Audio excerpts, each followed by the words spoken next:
Yeah, I'll react to that, sure. Alright, guys, it has been almost a year since I did part 2, and then I haven't done 3, 4, 5, 6, and 7. I don't know why this one is redded out. But I did 1 and 2. I did 1 more than a year ago, and 2 a little less than a year ago. So I'm just gonna go. They're not that long to begin with. I mean, both combined are like 16 minutes. So just let's start. Korea, Admiral Yi, keep beating the drum. Extra history, number 1. Preemptive like. I don't know why it wasn't already.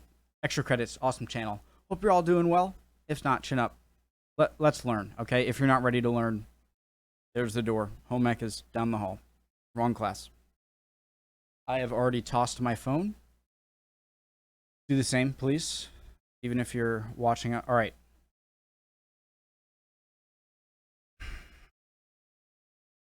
Go.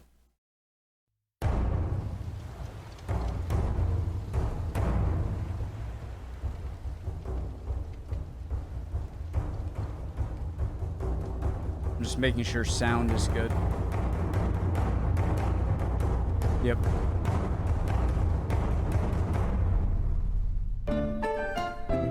Guys, that's not fair. That was the intro. I was making sure the audio was good, which I should have done before.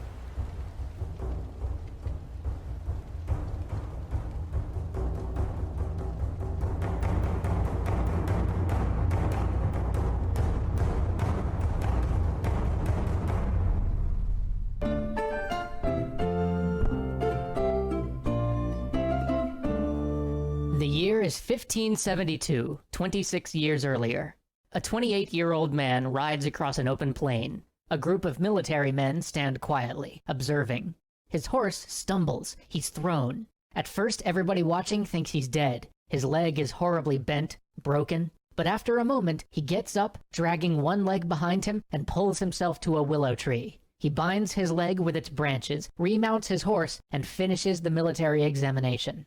He fails the exam anyway, but 4 years later he'll be back. He'll pass, and so will begin the career of one of the most glorious admirals of all time. Already the opening thing is vaguely familiar, so it's definitely a good thing I'm going through it again. It's strange that this man even decided to join the military. Korea had known 200 years of relative peace, threatened only by the occasional raids from the Jurchen tribes on the northern border and pirate crews plying the nearby sea.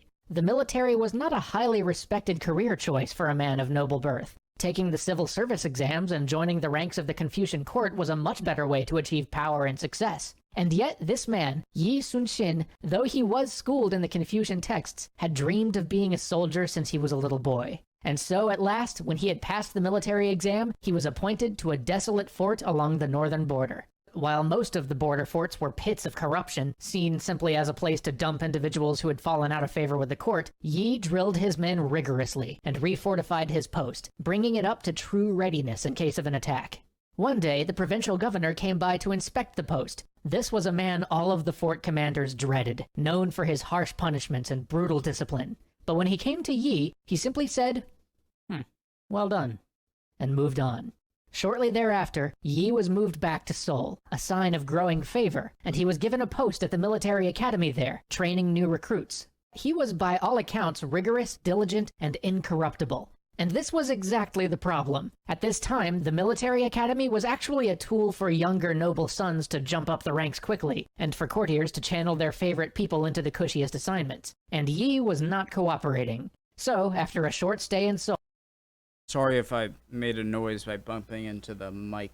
into the cushiest assignments, and Yi was not cooperating. So, after a short stay in Seoul, he was booted back to a provincial assignment. By July, though, he had secured a position running a naval garrison and was rapidly Not fair. ranks quickly, and for courtiers to channel their favorite people into the cushiest assignments. And Yi was not cooperating. So, after a short stay in Seoul, he was booted back to a provincial assignment. By July, though, he had secured a position Okay, he wasn't corrupt enough to be liked by everyone else who was corrupt, so he was booted out. I understand. running a naval garrison and was rapidly rising up the ranks again. But here too he was schemed against by corrupt officials. Many attempts were made to have Yi removed, but each one he parried expertly until one day one of his previous superiors from the military academy, one who Yi had rebuked for corruption, was called to his province to do an inspection. Seeing an opportunity for revenge, the inspector wrote a report castigating Yi, saying he was completely negligent. When the report got to Seoul, Yi found himself dismissed from the military entirely. 4 months later, though, he was vindicated. Found innocent of the charges against him, he was returned to service, but You know who he sort of reminds me of? And I wonder if I said this in the original video, because I definitely watched a Cochrane video, I think from Kings and Generals. It might have been like the first one I ever watched before I had a channel. And he sort of reminds me of, is it Johnny Cochrane? Cochrane, the guy, was it Napoleonic Wars? Around that time, he also had like some later stints, like going around South America and helping and intervening in, you know, countries trying to liberate themselves. But he reminds me of him. Is that fair? Kind of like just clearly good at his job, but keeps like pissing off, making mad superior officers, and being shunted to worse and worse things. Like how Cochrane is given HMS Speedy, right? And it's not that great of a ship, but he ends up being brilliant, like going close to bigger ships who would shoot over it. Like, is that a good comparison? No? Yes? Is my mic loud enough? Yeah. Demoted to the lowest possible officer grade. He might have languished at this menial post, but at last his diligence was finally rewarded when he was brought back to meaningful duty by none other than one of his former rivals. One of the fleet commanders who Yi had served under while maintaining the naval garrison had been transferred to the northern frontier, and knowing that he'd need good, capable officers, he requested Yi be sent with him. Soon, though, it became clear that Yi was needed to garrison a fort on the Tumen River, which was one of the demarcation lines between Jurchen and Korean territory. Jurchen raiders roamed far south of the Korean border, looting and pillaging at will. Raids had nearly overrun the nearby frontier province, and so Yi took up the post. He drilled his troops until they were in top shape, and knowing that Dahmer. Jeffrey. So, Yi took up the post. Anyone know the reference? I'm Jeffrey. Drilled his troops until they were in top shape, and knowing that simply shoring up the defenses wouldn't be enough, he laid his troops out for an ambush, and then lured the raiders into Korean territory. He fell on them with a ferocity and a swiftness they had never seen in Korea. Within hours, the tribes were smashed, and their power shattered. They would never again be such a threat to the province. But here too, Yi was stymied by a jealous superior, and while the court was jubilant about his success, the official record reads, although the court recognized Yi Sun-shin's meritorious service to the king, it nevertheless decided against awarding him a prize. Shortly after this, Yi's father died, and being deeply rooted in Confucian ideals, Yi retired home for 3 years in accordance with the traditional mourning period. Guys, I went on like a 3-5 minute long tangential story. I cut it out. It was talking about nonsense. What is a good comparison in Western Civ? Like, I did a lot of Western Civ, like, took classes, some Eastern history classes, but like, what's a good comparison to Confucius in the West? He seems like sort of a spiritual figure and a like philosopher. Like, it seems like he's a Jesus combinated with like Aristotle or something like that. So like, what would be a good comparison? Accordance with the traditional mourning period. When he at last returned to service, he was put in charge of transportation for the court, but a mere 16 days later, it was decided that Yi was needed too badly at the border, and once again he was sent north. He was to man a small island fortress. Undermanned, crumbling, beyond disrepair, he once again drilled its garrison, shored up its defenses, and week after week sent out a request to the district commander for reinforcements. There's no way I didn't mention this. Cochrane. This is Cochrane. This is the HMS Speedy. He's given a crappy fort where people are trying to screw him over and give him the worst chances of succeeding, and he still does well. This is like, now I'm not even asking questions. I know it is an amazing comparison. Then, one morning, as the mists rolled in and most of the men were out harvesting rice because the military was in such a state that men on the border had to harvest their own food, the Jurchen attacked, pouring out of the mist on horseback. Yi Sun-shin only had a dozen men to defend with. He and his handful of soldiers fought desperately, cutting their way to one group of captives and escaping with 50 people the Jurchen would have taken prisoner. But by this time, you know the story. In order to avoid blame, Yi's superior, a man named Yi-il, blamed the entire defeat on Yi Sun-shin. He had him brought back to the capital, tortured, and put on trial in an attempt to have him condemned so that Yi-il could avoid any of the blame. But Yi Sun-shin did not crack under torture, and when it came time to take the stand, he said this to Yi-il. Braveheart. "My lord, you are asking me to assume the whole responsibility for the misfortune, but you are wrong. May I remind you that you have always refused my any of the blame." But Yi Sun-shin did not crack under torture, and when it came time to take the stand, he said this to Yi-il. "My lord, you are asking me to assume the whole responsibility for the misfortune, but you are wrong. May I remind you that you have always refused my frequent request for reinforcement. The defeat was not a result of my negligence of duty, but in large part, your fault. Therefore, it is not I, but you, who should be held responsible for the defeat." The court was stunned. Many of them knew of Yi's record and were inclined to believe him, so in the end, he was allowed to live, but he was stripped of his rank, again, and returned to the army as a common enlisted man, starting over at the very bottom. What is this supposed to represent? And returned to the army as a common enlisted man, starting over at the very bottom, as if he'd never taken the military examinations. He was once again placed on the northern border and asked to fight the invading tribes, and once again he did so with distinction, until finally in 1588 he asked that he be allowed to retire. But storm clouds were gathering over Korea, and some, especially his longtime friend, a man named Ryu Sung-young, recognized that soon the country would have need of good military men. While Yi had struggled through his career in the military, Ryu, his childhood compatriot, who had been his companion in games of war, had risen to be Prime Minister of Korea. It was actually through Ryu's influence, and because of his subtle aid, that Yi had time and again survived the machinations held against him. Now, Ryu planned to see that Yi would take his rightful place. Interesting. So,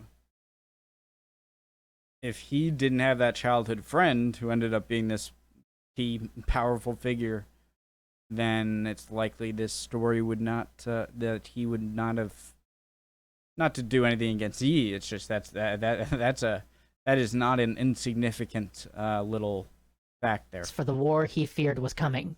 On the next episode of Extra History, remember how in the Sengoku Jidai episodes we talked about that messy Japanese invasion of Korea? Well, that's about to happen. Join us as Yi and Ryu take on the Japanese forces, as we delve into the differences in government, technology, and arms between these two nations, and as we explore the first few disastrous weeks of this war.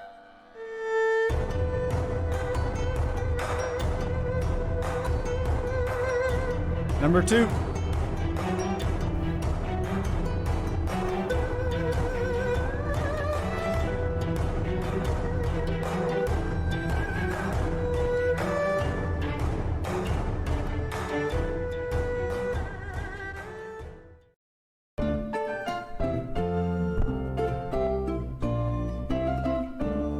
At last, we've passed the phase of Yi's life where his every effort is thwarted by the machinations. You guys, I want a seltzer real quick. Be right back.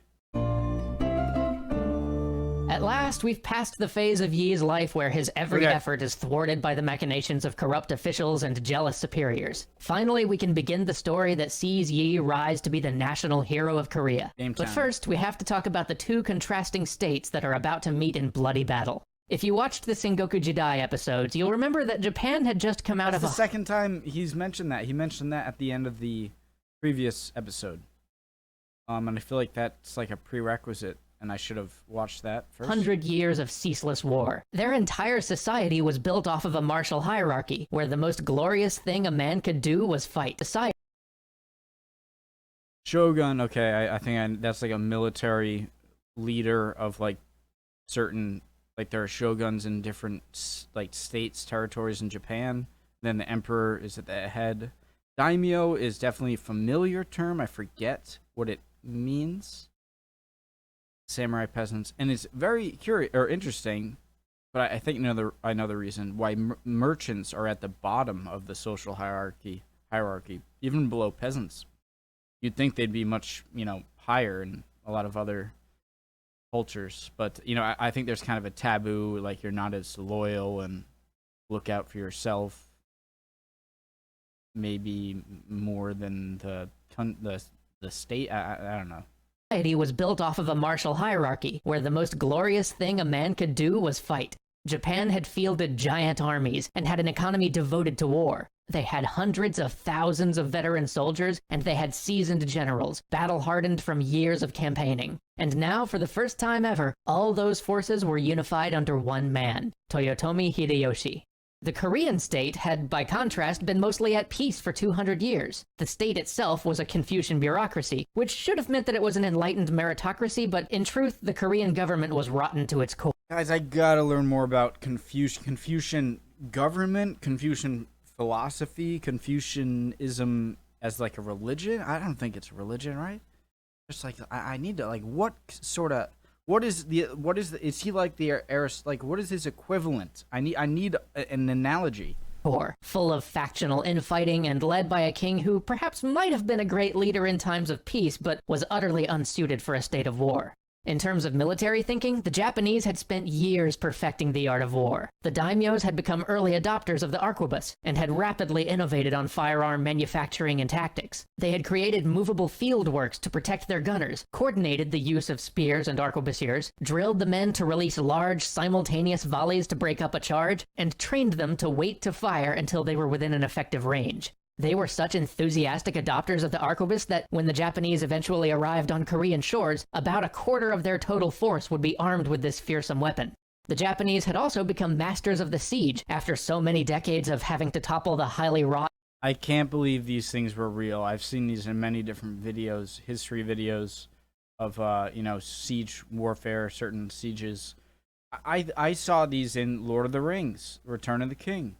And I thought that was just a made-up thing that the orcs had. 'Cause I just didn't think that they seemed practical, like these giant things you gotta pull with, like, oxen, I'm assuming, not giant trolls pushing it, or... yeah, that's so awesome how they're actual things, and not just, like, a niche thing in history. Like they were pretty popular. Japanese had also become masters of the siege after so many decades of having to topple the highly wrought, master-crafted Japanese castles of the Sengoku age. The Koreans, on the other hand, had largely ignored the introduction of personal firearms and still relied mainly on the bow. But because the bow is a weapon that requires a great deal of training and the Korean military was in a dissipated state, the actual number of effective troops they could field with this weapon was now very limited. The lists of who they could call to military service were all out of date, and so the initial mustering of forces would lag behind, and Korean defensive works were mostly just simple stone walls atop hills or mountains. So why didn't they both have both? Like, why didn't the Japanese... I mean, there's no way that guns would be a good thing to have, or hand cannons, whatever you have on the battlefield, but they're not that reliable, right? Or accurate, so I'm sure they had a mix of archers. Both of them had a mix of... it's strange how, like, one side is just archers and one side is just guns. But the Koreans did have two advantages. Since the war that had been burning through Japan for the last 100 years was a civil war, and thus mostly land-based, Japan hadn't built up its navy nearly as much as their other armed forces. Additionally, while Japan produced vastly superior handguns, the Koreans had developed better naval cannon. And this all makes sense when you think about what both of these forces were used to facing. Japanese forces were used to fighting large, organized land armies, and so they'd focused on developing the weapons and techniques required to counter them. Whereas Korea had mostly dealt with pirates and raiders, so they built cannon to help defend their coast, and they built simple hill forts so that when raiders showed up, the people could hide in the forts and simply wait for the raiders to go away. I'm sort of surprised that the Japanese, because hasn't Japan, like maybe more than any other, maybe some Indonesian islands or Philippine islands, but like they're so fishing based for their diet and everything, and so you'd think just from that industry they'd be pretty competent boat builders. Or maybe I don't. I'm stretching. I'm going out on a limb. Maybe. They did so that when raiders showed up, the people could hide in the forts and simply wait for the raiders to go away. They didn't need complex structures because the enemy Korea usually faced wasn't an enemy bent on conquest. But that was about to change. Between 1587 and 1592, emissaries raced back and forth between Japan and Korea. Hideyoshi wanted the Koreans to just let him march his armies through their lands in order to attack his intended target, China. But besides the fact that letting giant foreign armies march across your country is generally a bad idea, the Koreans also happened to be tributary allies of the Chinese with strong cultural and economic ties, so letting this army march through uncontested was out of the question. This whole thing seemed like madness to them. The idea that the Japanese would even ask for such a thing was unfathomable to many in court. At first, Yeah, it's almost like it's almost like they're asking for something that they know they're gonna get a no for. And therefore, like, okay, we're invading then. They assumed the request must be a bluff, maybe a negotiating tactic that would eventually end in the Japanese asking for trade concessions or tribute or something. But Ryu Song-yong saw further to what was really about to go down. And so he got Yi a naval appointment in the southwestern part of Korea and helped to make sure that he rose rapidly through the ranks, becoming the naval commander for the province really about to go down. And so he got Yi a naval appointment in the southwestern part of Korea and helped to make sure that he rose rapidly through the ranks, becoming the naval commander for the province by 1591. This is where Yi's story really begins. Upon taking command, Yi saw the dire straits the Navy was in and knew he had little time. He began drilling his men and instilling in them the spirit they needed for the war to come. He commissioned a new type of ship, the famous turtle ship, which he helped design. It was a remarkable piece of naval technology, with a spiked roof to keep enemy boarding parties out and a dragon head prow that could serve. I always hear that in these fire weapons, whether it's, Greek fire or something, or... I always hear that, fire is so incredibly dangerous on a ship. I'm thinking, like, well, you're on water. How dangerous can it be? But obviously, if a fire gets out of control, then it's likely it'll ruin the structure of the ship, and then down goes the ship. So I get it. Everything's made of wood. But I hear, like, it's more dangerous to carry the fuel and ignition source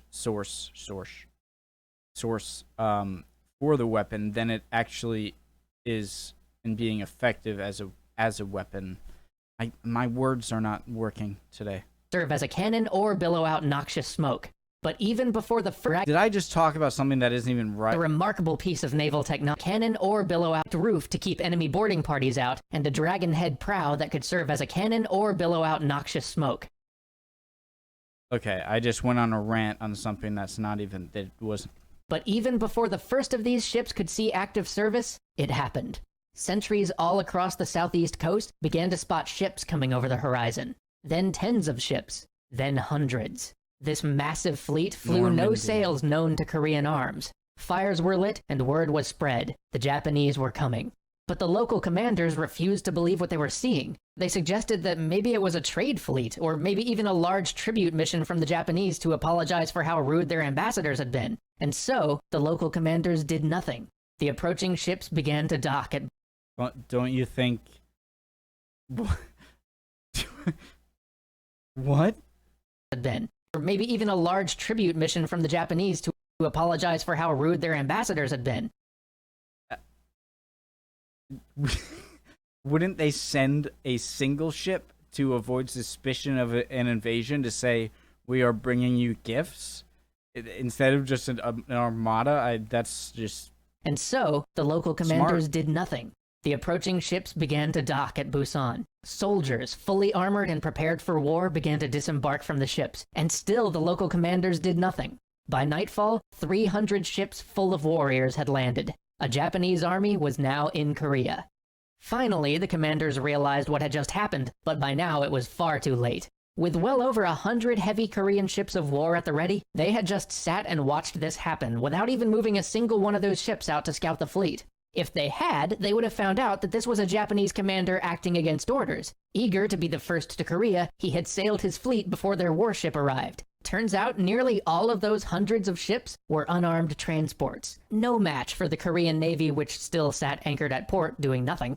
The Japanese force moved like lightning, smashing army after army, crushing all in their way. Within the month, the Japanese were already in Seoul, 200 miles inland. Korean resistance had collapsed. And as the Japanese had pushed inland and moved inland, A month? within the month, the Japanese were already in Seoul, 200 miles inland. Korean resistance had collapsed. And as the Japanese had pushed inland and moved out of Busan, the local commanders had scuttled their fleets. 100 Korean warships lost without a fight. But Busan's local commanders had sent word to Yi, asking for his help. So Yi set out with all 24 ships under his command, writing to other local commanders and telling them to rendezvous with him at sea. He left under cover of darkness and sailed through the night so his movements wouldn't be observed. By the time the various fleets met, they'd scraped together 45 warships and a handful of commandeered fishing ships. But Yi, despite never having commanded a battle at sea before, had a plan. He would fall on the Japanese while they were in harbor during the chaos of a sack. He found 50 of their vessels tied up at Okpo and descended upon them. The Japanese were mostly away from their ships at the time, looting and slaughtering the population. The roar of cannon alerted them to their mistake. Yi and his fleet tore through the enemy ships, salvo after salvo ripping into the light wood of the Japanese vessels. The Japanese tried to mount a defense, but to no avail. Soon their men were throwing their weapons and armor overboard and trying to swim for the shore.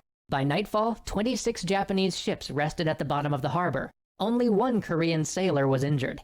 Yi decided to disappear back into open water before his forces fell into the same trap he'd just sprung on his enemy. But as they sailed, one of his outlying ships spotted 5 more Japanese warships. Yi fell upon them with a vengeance. Only one managed to escape.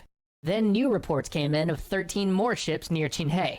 When the sailors on those ships saw Yi, they abandoned their vessels entirely and fled on foot into the mountains. 43 Japanese ships sunk, and Yi had not lost a single vessel. He was promoted to General Command of the Southern Navy for his actions, but the sight of Japanese slaughtering civilians would stick with him forever, and harden his resolve to defend the people of Korea. Join us next time as everyone else in Korea keeps losing, and Admiral Yi keeps winning. Oh, that sounded like an oxymoron first. So he's carrying everyone on his back. Understood. Alrighty. I will do 3 and 4. So those are the 2 that I saw a year ago. Not joking, a year ago. And so now I'm going into episodes I have never seen. 3, 4, 5, 6, and 7. But 6 and 7 I think are just... One is a song, and one I think is like a creator extra, an extra history. Hope you're all doing well. If not, chin up. You'll be good soon. Emotions are fickle. And I hope you learned, I had some questions, right? Or did I? See you guys next time, all right? 3 and 4 coming soon. Bye.